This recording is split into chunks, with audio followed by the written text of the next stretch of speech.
with me. Gonna end the 1 o'clock hour by giving you a brief, cantankerous review of Let There Be Light, Kevin Sorbo's directorial debut. You might remember Kevin Sorbo as the militant atheist from God's Not Dead. He's back again as the actor, writer, producer, and director of Let There Be Light. This movie has been making a lot of waves on Fox News. It's been making a lot of waves at the box office, came in 10th place at the box office, doing it without major studio backing.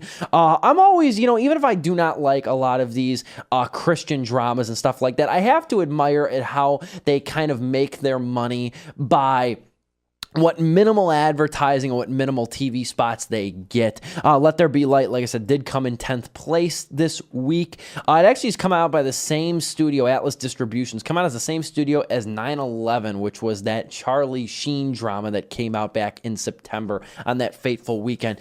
But let me tell you something else. This movie, Let There Be Light, is an odious mess of a film.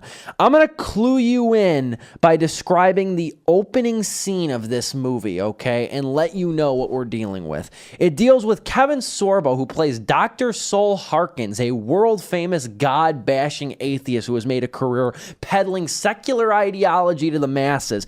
In the opening scene, he's debating with a Christian author that quickly dissolves into showboating, okay? Sol kind of talks about how part of his contempt for God is due to the tragic death of his 9-year-old son and whatnot. He riles up the crowd by saying that he subscribes to a much simpler ideology: sex, drugs, and rock and roll. Party on, Wayne.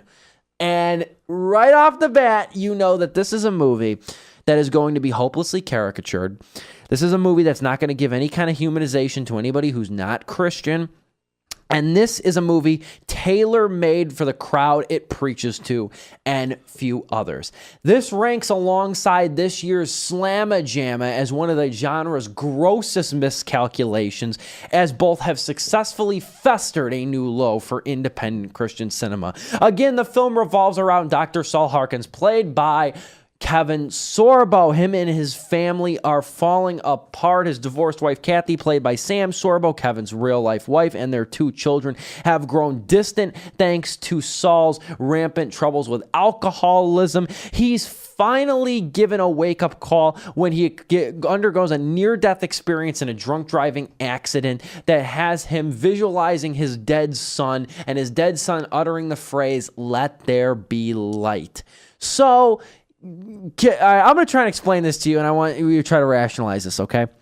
So basically, Kevin Sorbo's character, Sol, and his wife, Kathy, after this near-death experience that results in this wake-up call, they come up with an event called the Let There Be Light event.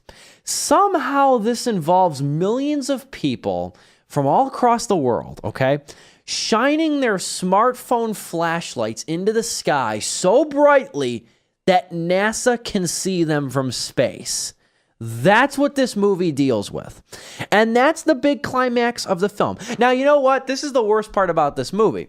Let There Be Light has way more problems than this incredulous, nonsensical plot. This is a film that is calculated in its dialogue. The dialogue is so on the nose that it's impossible to have empathy for these characters that are vessels in a message movie.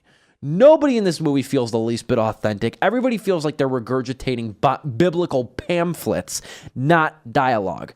Not to mention, too, is that Sorbo gets so distracted by trivialities that it's a wonder that if anyone besides his wife read over this script before shooting began.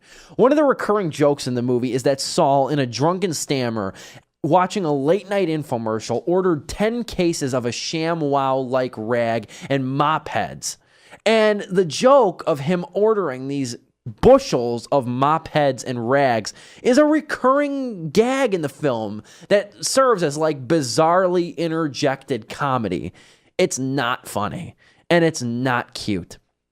The other thing is that this movie has one of its backers is Sean Hannity, the Fox News anchor. He's one of the main financiers of the film. He's the leading executive producer. His role in the film comes at the end of the movie when Kathy and Sol take their Let There Be Light event international, and they go on the Fox News Hannity show and they talk to Hannity, and you get to hear dialogue like this that makes no sense, is full of false equivalencies, and clearly panders to fear. This is a great moment in this film, as bad as it is. So basically, Hannity's talking to Saul and his wife Kathy, and they're saying, now, just an FYI, you're going to people thinking here right now, and you're going to get a lot of backlash because there's going to be a lot of people thinking that you're forcing their religious beliefs on people. Sorbo Saul replies by saying, Sean, do you think ISIS cares about religious freedom when they're chopping people's heads off? Hannity goes, that's a powerful point. No, it's not. It is most illogical. Sorbo has a preoccupation with justifying his character's motivations in the film by mentioning the great atrocities the famous terror group has committed, and it feels like an iteration of his own fear complex. ISIS has nothing to do with this movie. It's got nothing to do with anything. All it does is continue to ham home talking points in a poorly made, unmitigated disaster of a motion picture. This is a terribly, incompetently written movie. Kevin Sorbo's a decent actor. He was good in one of the better parts in God's Not Dead, which I defended more so than a lot of other critics. I thought that was an okay film. I bashed Slamma-Jamma when it first came out and got hate for it because I said it was a film that was so incompetent it couldn't even bring itself to use its faith as a plot device in a way that was even remotely convincing.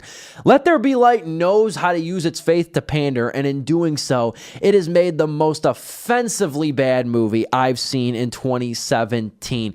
Let There Be Light gets a 1 out of 4 stars from me. Awful motion picture. You can read my full review at stevethemovieman.proboards.com. Stay away from this. I applaud the fact that it is getting a lot of buzz on the indie film circuit and it's making money, but God almighty help us all. This is an awful film, one of the worst of the year.